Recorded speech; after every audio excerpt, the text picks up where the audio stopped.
5 News. With all the latest news, weather, and sports. Number 1 in Western Washington, this is King 5 News.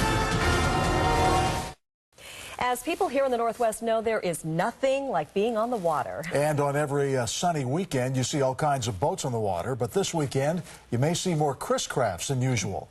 King 5's Tim Robinson takes us aboard. The Chris-Craft is a distinct boat, and the people who own them, the Chris-Crafters, are deeply devoted to their crafts. The Chris-Craft owner is a historian. 1940, 42-foot Chris-Craft, built in Algonac, Michigan, just before the war. She spent the first 20 years of her life on the Great Lakes and cruised all the way around up through Georgian Bay, up to the St. Lawrence Seaway. The Chris-Craft owner digs into the details. The boat is a 1953, they call a Chris-Craft, called a double cabin flybridge cruiser with a deluxe sun deck. So this was serial number 2. The Chris-Craft owner is a hard-working boat owner. I've replaced a lot of the screws in the bottom over the course or the 6 years we've had it. We've done engine work, so the engines are now running really well. The hull is really solid now because we've replaced a lot of screws. It takes a commitment and some decent money to become a Chris-Crafter because they're all wood, beautiful Philippine mahogany, by the way. The boats require plenty of TLC.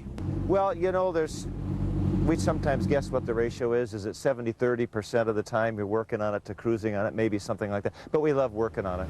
And then when the kids were little, it was a big family project. Margie and I still work on it together all the time. Boats like these tend to be a family affair. In fact, you talk to a Chris-Crafter, you often discover their love for their boat has deep roots.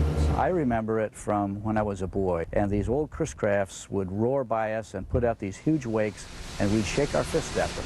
And I thought we would never own one of those Chris-Crafts. My dad, when I was a little kid, built a model of a Chris-Craft, wood model, and I was a little kid and I just watched him build it the whole time. And it was this basic vintage, and I just loved the lines on it. And when I was a kid, my dad and I used to cruise out on Lake Washington here, and we would see these big double cabin Chris-Crafts go by, and I go, someday, someday I would love to have one of those. A lifelong love affair with a unique wooden boat. The big Chris-Craft Rendezvous continues through Sunday at the Port Orchard Marina. As many as 120 boats are taking part.